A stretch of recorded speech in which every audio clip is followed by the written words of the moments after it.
CBS News. In a shocking development, the federal government says being broke is allowed, but if you're broke and glowing, you are officially now a suspect. You can't be glowing more than your financial status. Look your problem. Producers have confirmed next season of Love Island will merge with the Hunger Games. Only one couple will survive the new format. Everyone else dies. Senator Buck Nutley has unveiled his Big Girthy bill, a new proposal meant to rival the Big Beautiful bill. But does size really matter? The shocking trend of Labubu violation continues as more and more people are finding their dolls' holes stretched wide open and reeking of shame. If you thought Bigfoot was bad, wait till you meet his gooey cousin. A kumsquatch was just spotted in Dongwood National Forest. Did you know IKEA has released a home glory hole kit called the Fuke Hole? It includes pre-drilled panels, mounting brackets, and a stain-proof finish. We begin with breaking news out of Massachusetts, where residents are reeling from what scientists are calling a cum-comet impact. Officials are asking everyone to stay indoors and to wear N95 masks in case of cum aerolization. President Trump kicking off another busy week at the White House. It has been yet another eventful week in Washington. The activity level is off the charts. The president dialed in. He is executing his agenda at a lightning fast pace. Here's something we rarely see in American politics. President Trump is actually keeping his campaign promises, and he's doing them as quickly as possible. This administration's moving at political light speed, and they're just getting started. We're going to have one shot at this, and no other president's going to do what I'm doing. Goodbye. We love you. We will be back in some form. Have a good life. We will see you soon. Thank you. Thank you very much. It's official. Former President Donald Trump will be running for president again in 2024. Has Donald Trump got the stamina and the will to do this again? He's come under such tremendous... Everything is on the line in this election. A busy day in the campaign world up in Butler today. Former President Trump holding a rally at 5 o'clock. He just tried to kill President Trump. Not even an assassin.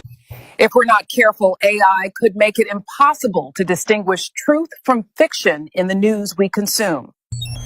So, Keisha, what's a high-value man to you? A man that gave me 10 kids, 3 evictions, $10 on Cash App, and still pull up in a Nissan Altima that sound like it got asthma. Day one of trying to make it to work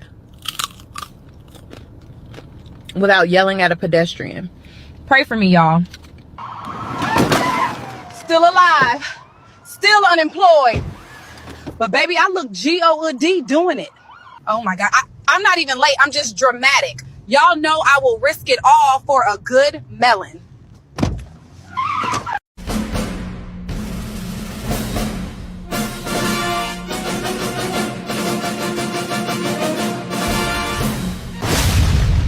We have breaking news. A laser-guided ship missile has just been launched from Rectomopolis, reportedly targeting Pennsylvania.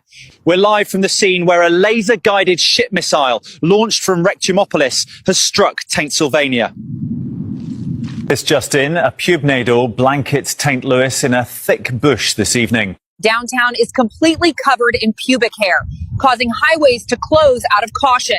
It's coming right for us. We need to get out of here now. Oh my God, it's taking the houses. A massive gizzard has buried Kamlambus in 2 feet of donglode. Locals blame the lack of preparation on Mayor Linda P. Slurp. The city of Columbus is reeling today after an unprecedented event. What officials are calling a gizzard has left downtown streets. Customs officials at Orbital Port 69 have seized over 420 stolen jork blades, many still warm and dripping. A magnitude 6.9 queefquake rattled Clamlip Valley this morning, releasing a torrent of pussy farts. The children's reading session of This Little Piggy Got Pegged has been cancelled, with parents saying the book is too anatomically detailed for kids. Lawmakers remain deadlocked on the Big Beautiful bill, with some saying $10 billion more is needed for fleshlights and robo-cooters for dudes on dry spells. Los Angeles, because she served her fried chicken instead of a quinoa salad. Megan Mayonnaise went to the restaurant called The Last Supper, where she claims she was flabbergasted that they would serve her fried chicken when she in fact ordered a quinoa salad. Ms. Mayonnaise said waitress Sharkeisha Trinity knowingly gave her fried chicken, although Ms. Mayonnaise pleaded that she didn't want to eat any urban food. We have Ms. Mayonnaise along with her attorney, Roger Bangher. Can you explain how you were feeling, Ms. Mayonnaise? I told Sharkeisha Trinity 300 times, let me speak with your manager. And she just kept twerking, sticking her tongue out and laughing at me. We have exclusive CCTV footage from the restaurant of Miss Mayonnaise and Sharkeisha's fried chicken confrontation. Miss Mayonnaise is suing Sharkeisha Trinity for everything she got, which is 3 deadbeat fathers and $100 in unpaid child support. We need your $80,000 down payment now. Can I do 6 child support checks, 1 EBT card, 10 Section 8 credits, and 2 Medicaid payments? We take it all. Welcome back to White News Network. I'm your host, 𝐬𝐷𝐿𝐒𝐿𝐒. Today, the BFI released documents that claim no special files exist from that one famous island. Wink, wink. BFI director said, quote unquote, although you've seen plenty of known people at that island, no American people, you were just seeing shit. The BFI office also released perfectly edited 24-hour surveillance footage of that jail cell where the main guy in charge was being held. At this point, these guys are playing in our face. Most of you are too blind to see it. Welcome back, folks, to the White News Network. I'm your host, Tom Blandley, and tonight a white woman is leaving her husband after trying a YN. HOA President Skylar White told WNN she is filing for divorce because, quote unquote, after trying a YN, you never go back. Her husband, Kevin White, owner of Proud Boys Country Club, says he is devastated by the news and that it is, quote unquote, total malarkey. The divorce hearing is set for July 13th at Cornbread District Family Court. If Mrs. White wins, she will be entitled to half of his shit that she never worked for. Next up, rock star Roger Bang-Her has already impregnated 3 women on his Fuckfest tour. But first, a word from our sponsor. Want to do some totally unnecessary shit like mountain jump with a fly suit on? Then head over to whitepeopleshit.com. Whitepeopleshit.com.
All right. Let's do some news.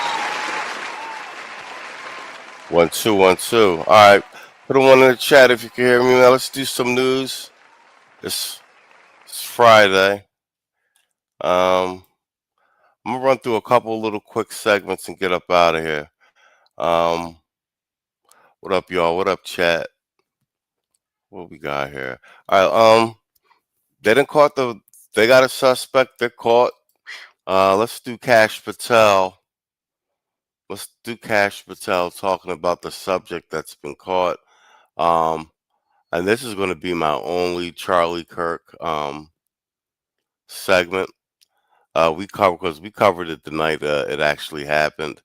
A lot of the other stuff that I've been seeing in the news is this. It's more noise than signal. We gotta wait and wait. Yo, what up, honey? I see you in the place, Playboy. No news. Yo, them, yo, no news. I sent the joint you did. I sent it to Tito, man. You killing them with them AI, them AI visuals, bro. Crazy. But yeah, let's do Patel. Like I said, we covered Charlie Kirk the day it actually happened, and I think Tito's follow up on it the following day. He had like the best analysis around that, just being like. Death of Charlie Kirk is the death of the moderate right-wing movement, and what is going to replace it? More than likely, it's not going to be pretty. So that being said, yeah, they got the correct subject this time. Let's hear from Kash Patel. Like I said, the majority of the other coverage is a lot of, I would say, more noise than signal. When another big development happens, we'll cover it. But other than that, not really interested in too much tribute content and what have you regarding Charlie. Let's go. And our partners are proud to stand here today together to bring justice to the family of Charlie Kirk and honor his memory. I want to express my deep gratitude to President Trump, the Vice President, and the entire White House who have been so incredibly supportive with both resources and just personally to the FBI as a team. They had our backs the entire way, and I just want to express my gratitude for giving us the resources we need to operate in this space to bring this sort of justice at this sort of speed. In 33 hours, we have made historic progress for Charlie. Governor Cox, our partnership has been absolutely incredible these last few days. Our partnership will endure.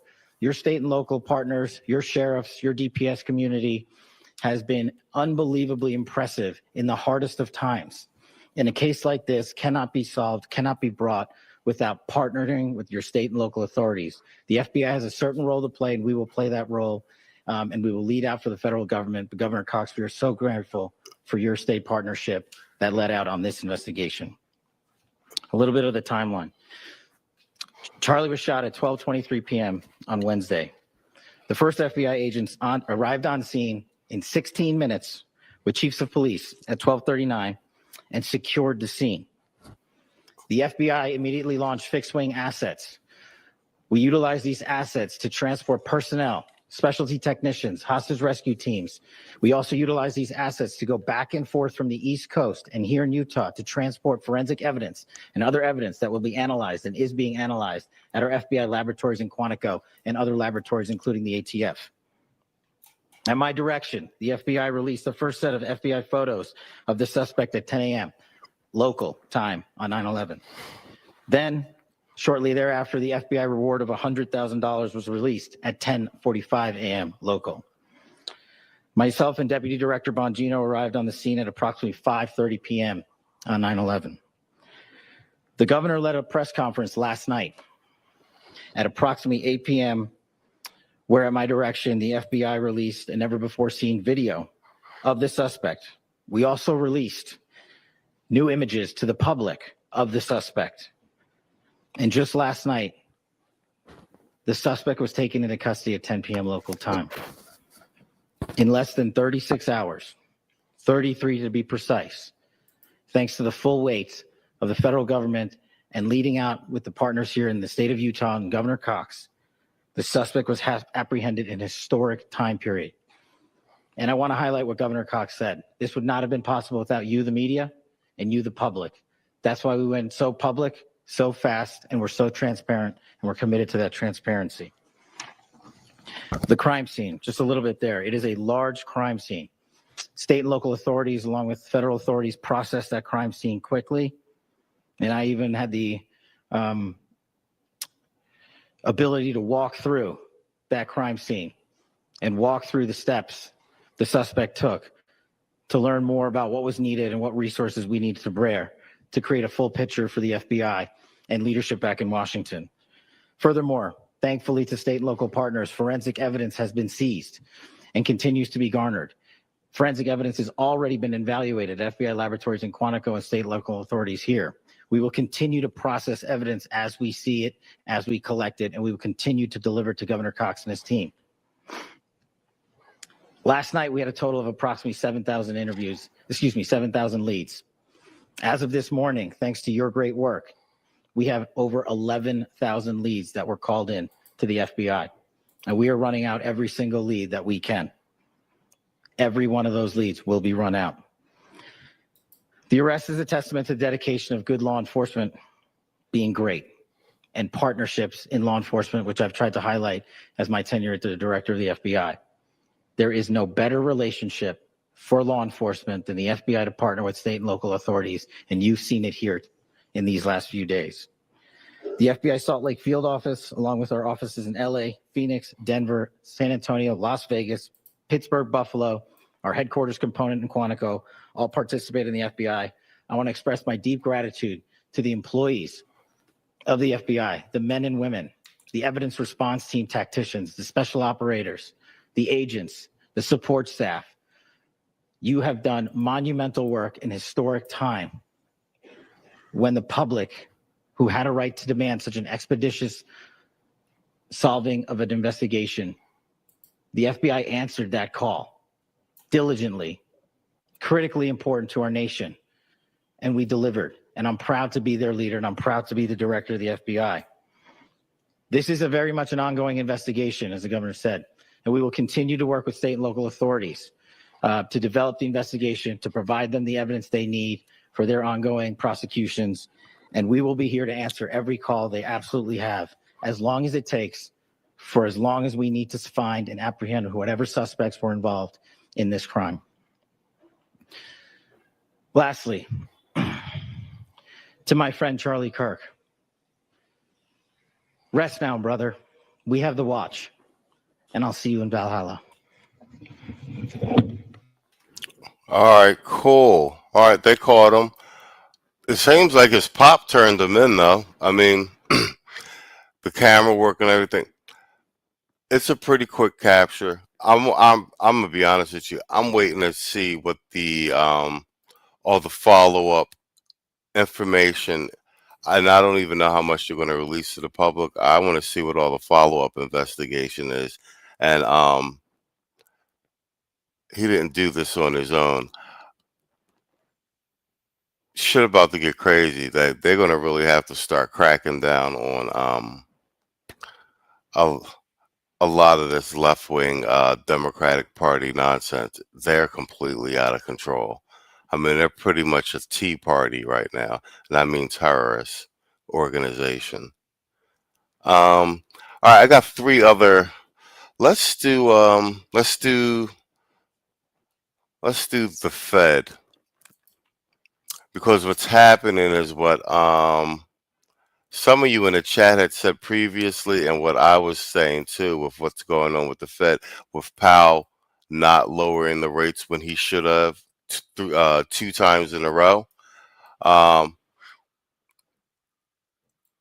As far as I'm concerned, in terms of like political agenda, this is an attempt, again, just like they did in the first administration, to tank Trump's economy, not caring about the American public, but they want to see him fail at any cost, and they want any influence they can have on the economy.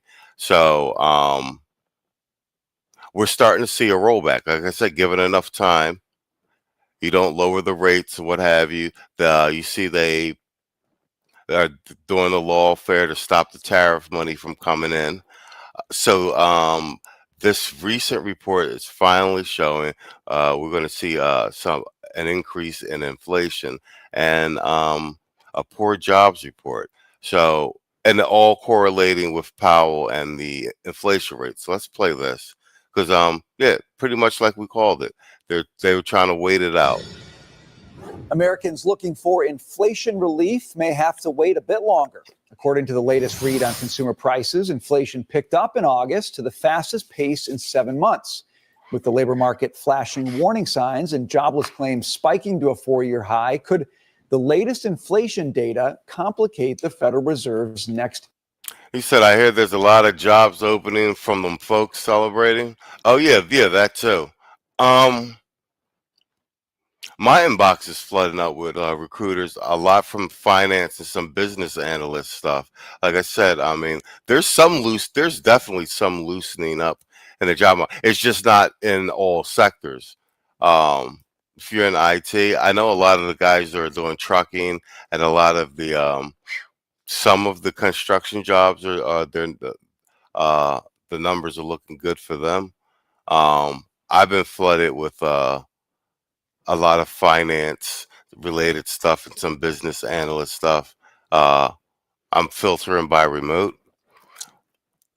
Nonetheless, these interest rates have got to drop, because then that's going to affect everything else. It's going to help stimulate consumer spending and consumer lending and borrowing. Interest rate decisions set for next week. So these are the kinds of issues you got to debate. We talk about open debate, inflation and the economy, top of that list. Marcus, we got some inflation data today. What do you think? I think the CPI data came in about expected. There was one thing that I thought was very interesting, and that was the used car number of 6% up. And everybody's saying that that's a bad thing. I'll tell everybody at this table and everybody watching, used car values going up is a good thing. That means what you own today is worth more tomorrow. If your houses go up, that means it's worth more tomorrow. So we got to really start to peel apart the data to understand what is really going up. I didn't see a lot about furniture. I didn't see a lot about apparel. Okay. There's some transitory movement there. For me, it's time to do it. It's time to have a more radical shift in the rates. The job numbers are just not good. And it's not about AI efficiency. I keep hearing this nonsense. Oh, it's AI efficiency. No, people went home. I unfortunately sent people home. Okay. I know it. I know other companies have as well. Interesting. Terry. Let me pop in on, you just mentioned where prices are rising, where they're going down. Housing continues to rise, but we are really seeing certain former go-go markets get dinged here. So you're seeing Austin, you're seeing Miami, you're seeing Tampa. There are cities all over the country where prices have actually started coming down. I think this housing inflation is going to stall out at some point, and that will ultimately be, shown in the inflation numbers. But we've got a little ways to go yet. You know, you read how the market responded to these numbers this morning, Dig, and looking at bonds, looking at stocks. It seems like investors are settled on the idea that the inflation's probably not going to spike. And the bigger concern here is a deteriorating jobs picture. What do you think? The Federal Reserve is going to fight unemployment and focus very clearly on the slowing job market. And 3% is the new 2% in terms of inflation that they've settled with. They're going to move away and not continue to fight inflation and try to bring it down even more. But there are two tricky things in that. Inflation's not down to the target. If inflation reverses itself, because it is a psychological phenomenon, but asset prices are still, look at what the stock market's doing. Stocks, housing is still wildly overvalued compared to what people earn in this country. Crypto, you name it, it is bubblicious galore. And so what happens? They cut rates, the bubbles keep inflating, and then you get a ginormo bubble that explodes, just like in the 2008 crisis, and you have this massive cleanup that has to happen after that. Are you suggesting that we don't cut rates? That's kind of what I think heard. that they will absolutely cut rates. Because the 10-year, it is, given the environment and asset prices, that is a big old risk. Yeah, let's look at the 10-year. The 10-year dipped below 4 this morning. Right, that's a bubble. Right at 4 right now. Given I would say there's maybe a bubble in even long-term bond prices, given the state of our federal fisc. Mike, I associate the word bull with you more than bubble, and I'm guessing you're going to be in that camp here. What do you think? Yeah, look, so what I find most interesting about this morning's number is that if you look at the CME Fed Watch tool, okay, by January, we're up to 4 rate cuts on a 50-50 basis. Right. And so I think if Jerome Powell was doing his job right, the front end would be 100 basis points lower right now. Right. I think, he's spot on. Exactly. That's exactly. If he was doing his job right. Yeah. The basis points. No, this guy's got it right. And I think he's right about January too. For 200 basis points restrictive, if not 175. It's the most restrictive we've been in this entire inflationary cycle. So I think we're going to get 25, 25, 25, at least 3 rate cuts here, maybe a 4th. And then by this point next year, probably 7, 6, maybe 8. From where we are, and that's how we need to look at everything. And yes, there are problems underneath with the labor market. And I think, tariffs, whether we like it or not, it creates uncertainty, which makes it harder for markets like people to cost things out. And like, while we're still navigating through that, it's going to be a problem. I do think we'll see some recovery next year, especially with the EPA and the deregulation you get there, the big, beautiful bill, the immediate depreciation that you're going to see in there. And then another thing you got to look at is like, look at how good the PPI number was yesterday and how that's a leading indicator. So I do not see inflation as a problem. And as to asset prices, look at Oracle. Right? The stock looks expensive until they tell you their earnings are going to grow a gazillion %, right? Because of this AI thing that's going on in the background. And when you remove these AI names, and if you're looking at their forward PEs, what's going to happen in reality is probably anywhere from 15 to 50% higher for most of these Mag 7 names than what's priced in the market right now. And when you look at it kind of at the bull case of the earnings, these multiples go from the mid-20s down to the high teens. And given where rates are going and what the economy is likely to do over the next couple of years, I do not see an asset bubble. Well, growing at a gazillion % is one of those terms you might associate with bubble thinking. Unless gazillion's one of those big numbers. Not even a lot of zeros. But unless you're at a turning point in history. And I'd say at this moment right now, a lot of these AI names are wildly undervalued, like a NVIDIA. Right? And you can't go anywhere without these GPUs. You look at Marvell. Right, trading at 15, 16 times forward earnings, and their revenue is going to go from $9 billion to 23, 24 billion in 3 years. Like, we've never seen growth like this. But Oracle isn't driven just by AI. It's the deferred revenue contracts, along with the storage, along with their other products. A lot of those things. Yeah, right? Yes, but it's the cloud services growth, and the cloud is being driven. Hello, the cloud services growth. Everybody in Theo's class, you in the right industry, man. Get some search, man. You're gonna make some money. Can't have AI without the cloud. By the demand for large language models, and then after the LLMs is going to come the AI agents and the applications, and like the inputs to the LLM is data. So data is growing at a hockey stick rate, right? And then the AI agents and the applications are going to use exponentially more compute, more NVIDIA GPUs, more cloud services than the LLMs. But Mike, you're laying out the mega bull case for AI. I think I'm laying out the base case. No, it's not the base case, not even from people who work at AI companies. They see a overinvestment in AI right now that needs to come back down to earth. So now, let me just cut in on this, because I love this conversation. And the great news is 2 blocks from now, we're really going to dig into it. So whatever great Oracle thoughts you had, go for it. Just hang on a second. Jerry, you're all right, but I really wanted to get the Powell inflation part. This goofy's still not cutting rates. All right, 2 more. Let's do. I want to do this Zohran Mamdani, my guy over at Soldiers of Finance.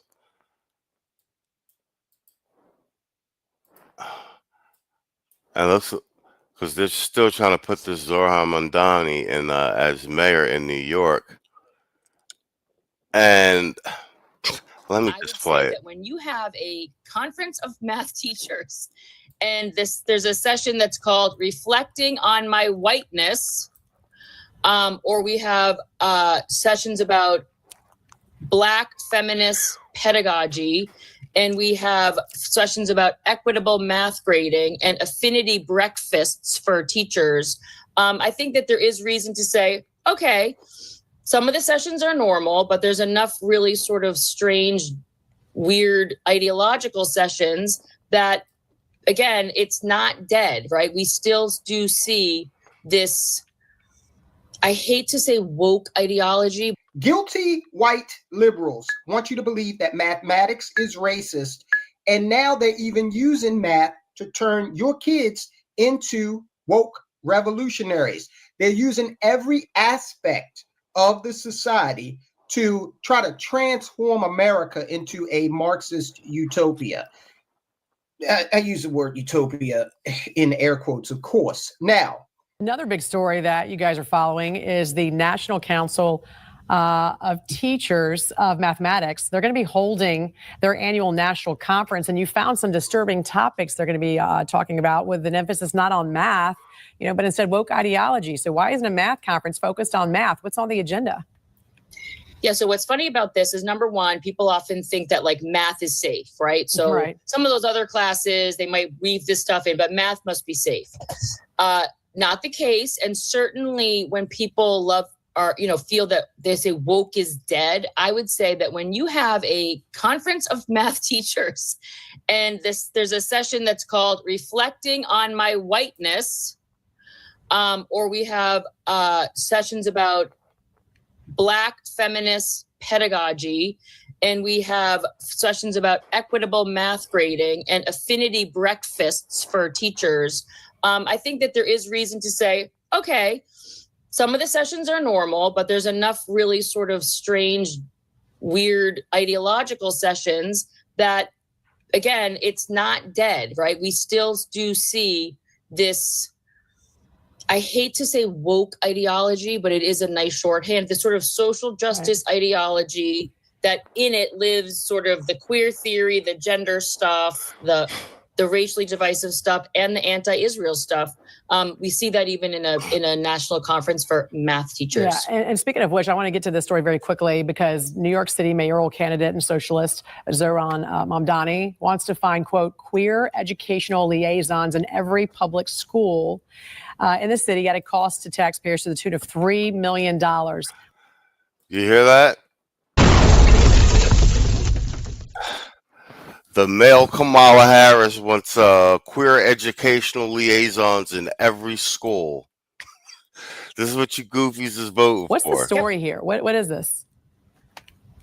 Again, we have these deep-seated ideologies, right? And so he doesn't think that, right? He doesn't think they have enough of these this is what it's called, an LGBTQIA+ liaison.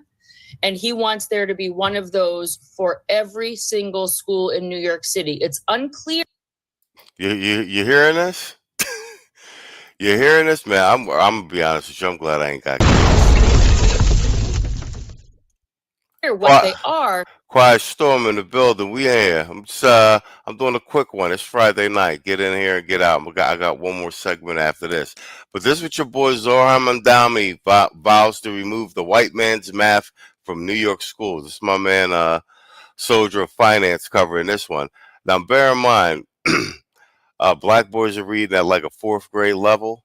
And we got the male Kamala Harris in New York, which is heavily, African American, making sure that there's a ubiquitous educator in every school, and they're doubling down on making math woke,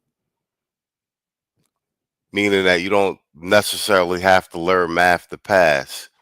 If this don't look like engineered stupidity, I don't know what is. But because we know his views on gender ideology, we know his views sort of on this topic, it's easy to see that, again, this is going to be some sort of personnel involved in all schools that are going to be pushing and promoting this ideology that basically tells children that they get to choose their gender. And I think that most parents would find this appalling. And probably this latest movement, you're finding a lot of money is going to be put behind transforming public school math programs into just ideological indoctrination sessions. And bear in mind, this is important because they're specifically focusing on math. This isn't like civics or anything. This is math. Math is just numbers. So they're trying to make sure that there's ubiquitous education in the math classes. So you pass the ubiquitous education, you don't got to worry about having to pass the math to get out of.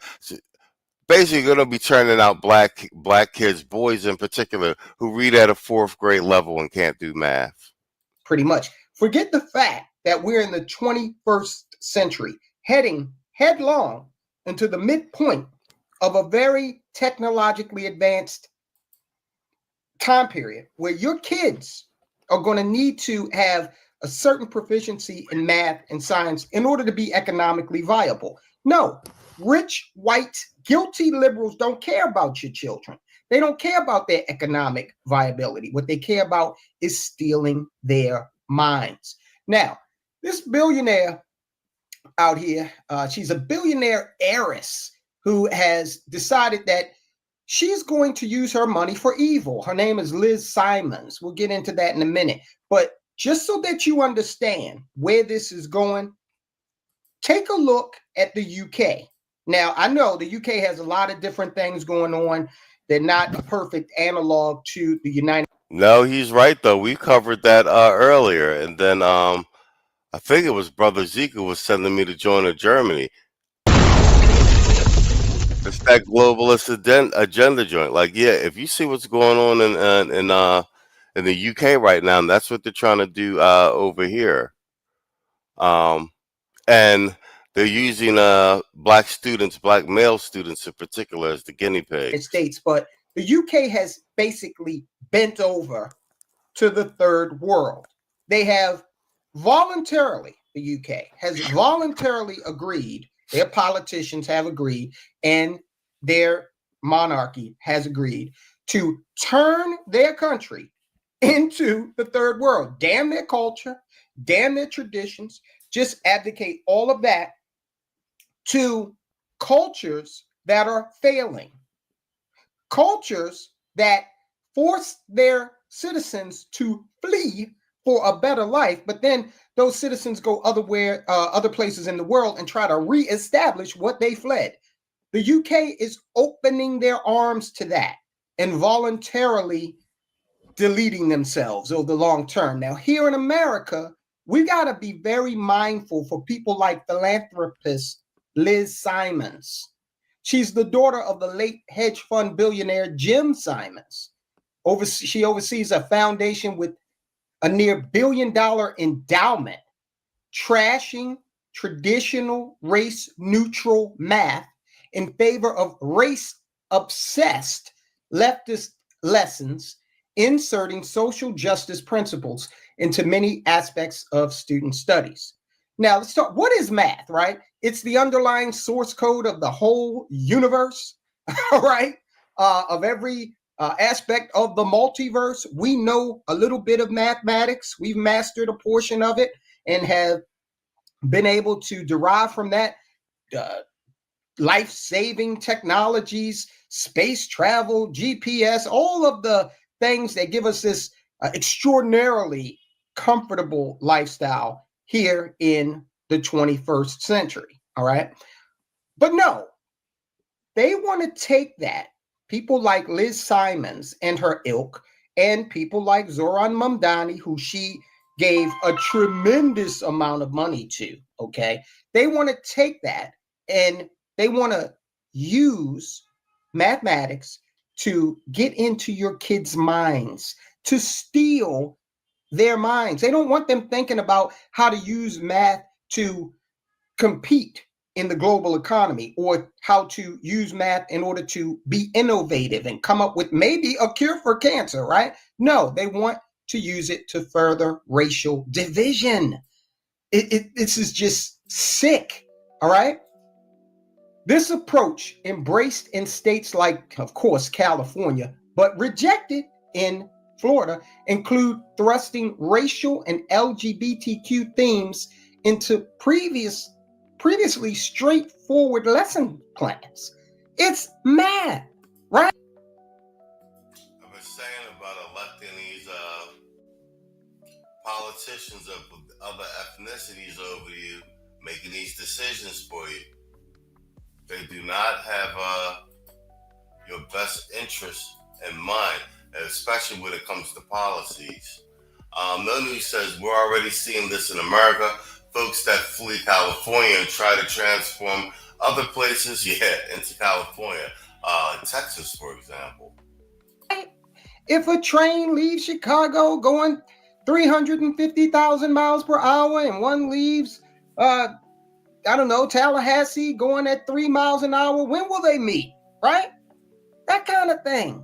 Not if a club-footed lesbian traveling south at 5 miles an hour on the same path as a transgender black woman traveling east at 2 miles an hour. No, but this is what they want to do. For instance, a lesson on how to use graphs to perform math could take a huge detour with teachers trying to drive home the point that there's income disparity between white Americans and people of color. Now, if they were being honest, if they wanted to show income disparity, they wouldn't confine it to color. They would just base it on socioeconomic principles and realities. And then they could take the kids to inner city Baltimore and then over into the hills and hollows of West Virginia. And you would see black and white people living in economically depressed conditions. A unifying factor that if we can focus on that, we can defeat people like Liz Simons, who's trying to divide us at all costs based on race. But the real divide is between us and billionaires like her.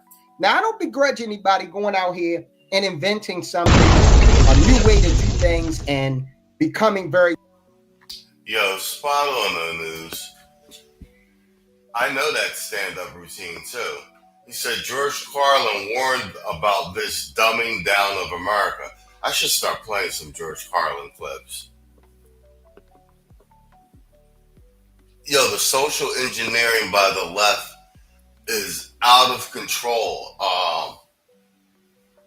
They're manufacturing an entire population of slaves and NPCs, bro. Wealthy, that's fine with me. I don't have a problem with that. And I further do not have a problem with them passing that money on to their kids if they want to, right? But this woman doesn't have anything better to do. She needs to get a life instead of trying to further push racial division. This is the type of woman that will walk down the metaphorically speaking, because she hasn't ever been in a supermarket, but she's a type that will walk down the aisle in a supermarket and see Aunt Your Mama on a pancake mix box and feel as though that's a problem. We'll see Uncle Ben on a box of rice and that's a problem. All right. Look, she donated heavily to Mamdani, and his educational platform includes halting charter school growth. They want to funnel kids back into a failing public school system wherever possible. He wants to expand universal pre-K, of course, because they want your kids for longer school day. They want them earlier, okay? And he also wants to eliminate selective admission standards for middle schools to help desegregate the classroom. Selective admission standards, aka kids who have a higher academic aptitude, they put them in these accelerated classes. Been going on since the dawn of time, right? He wants to end that. He wants to lump everybody together, okay?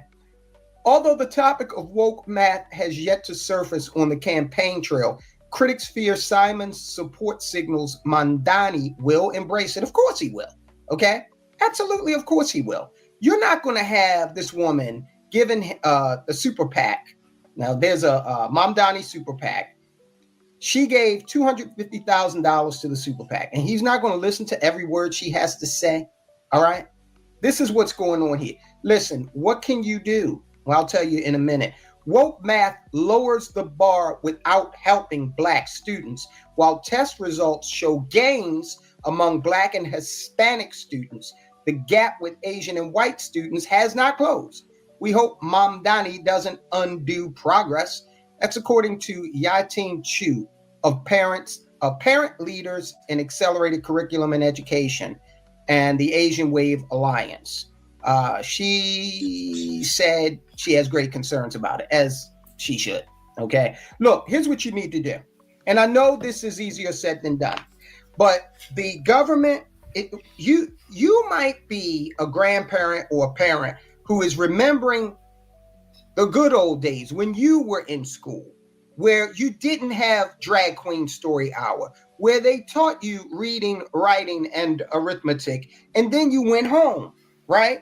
Where the school system did not try to usurp the authority of your parents, where the school system didn't hide things from your parents or try to push certain sexual proclivities onto children in elementary school. You remember the days before all that, right? It's not like that anymore. The public school systems, led by the teachers' unions and corrupt liberal politicians in these failing inner cities, have a long-term Marxist. Yo, spot on the news. He said, I believe them taking trades out of the school was a liberal plot, just like charter schools. These folks don't want our kids to compete with them. They're trying to manufacture a permanent underclass. I mean, they're doing a great job at it. And yeah, and as far as the trades, yeah, when I was we had 2 or 3 different shop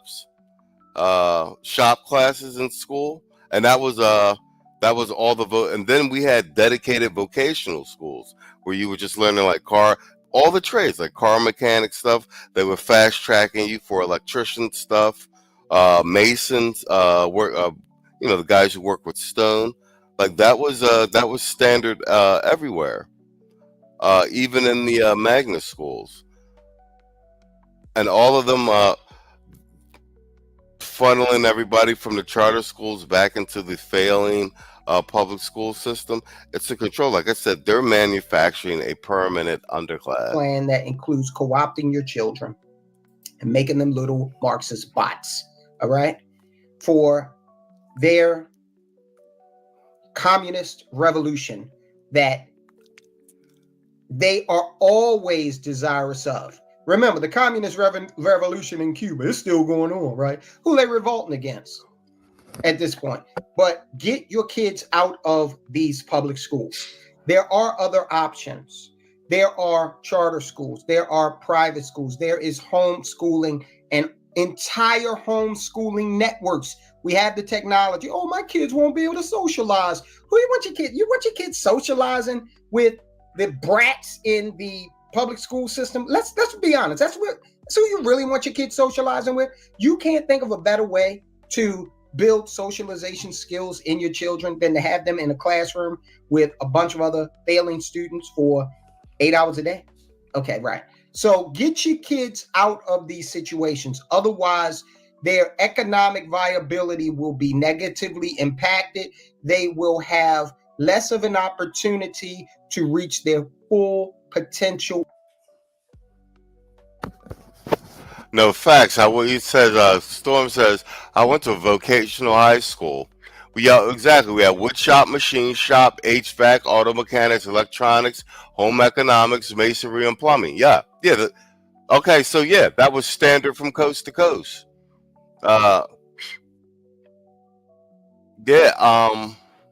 Dude, this is definitely like the permanent underclass agenda, and especially like this attack on math. Everybody that was over at Tito's today with the 𝐓𝐘𝐄 thing, like that's along those same lines. It's trying to stop black men from being fast-tracked into the higher paying sectors of the IT field, for them to get high-level skills on their own terms, and to be able to compete for certain jobs. Like the level of being condescending and almost a utter assumption that it can't be done, and the outcomes from Theo's classes are proven otherwise, especially when you're taking guys from being truckers and security guards and correctional officers to being full-fledged employed engineers. Like, proof is in the pudding.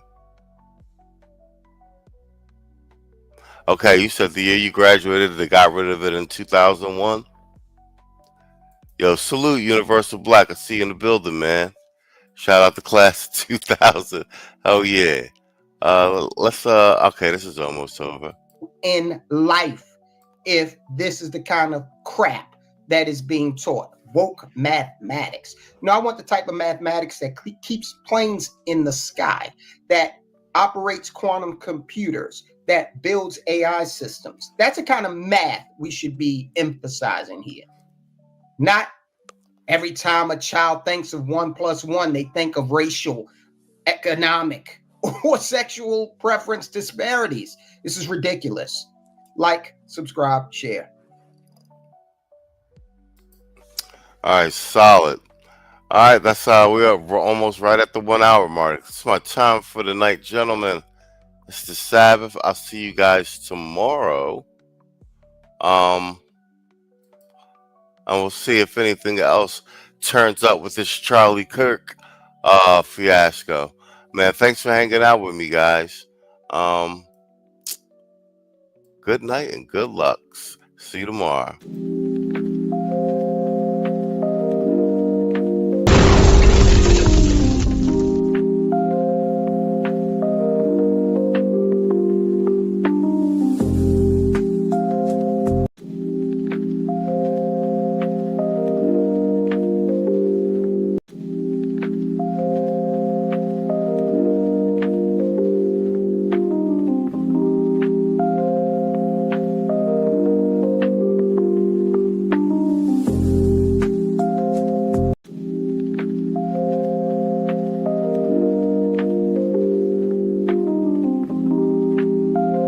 Introducing ChatEBT, the newest AI software limited only to 13% of people. ChatEBT isn't just another basic AI myth.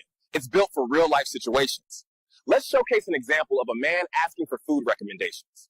I'm starving, gang. Let's open ChatEBT. What should I eat tonight?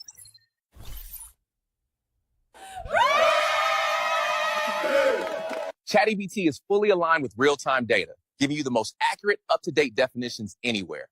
Define child support. Unless you ask it to define child support. But ChatEBT isn't just about words or recommendations now. It helps with your everyday tasks and repairs, giving you the best solutions in real time. Here's an example. Dude, this thing is so annoying, man. ChatEBT, how do I fix this? You don't, man. Thank you all for your time today. We're excited for you to experience the future with ChatEBT. We'll see you soon. Sorry. Hey, where's Stewie? That's tomorrow, and that is it for us today. Okay, I don't know.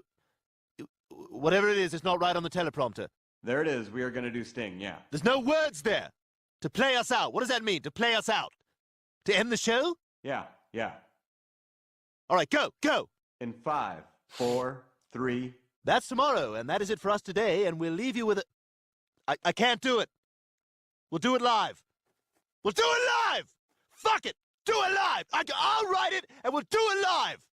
Fucking thing sucks! In 5, 4, 3. That's tomorrow, and that is it for us today. I'm Stewie Griffin. Thanks for watching. We'll leave you with Sting and a cut off his new album. Take it away.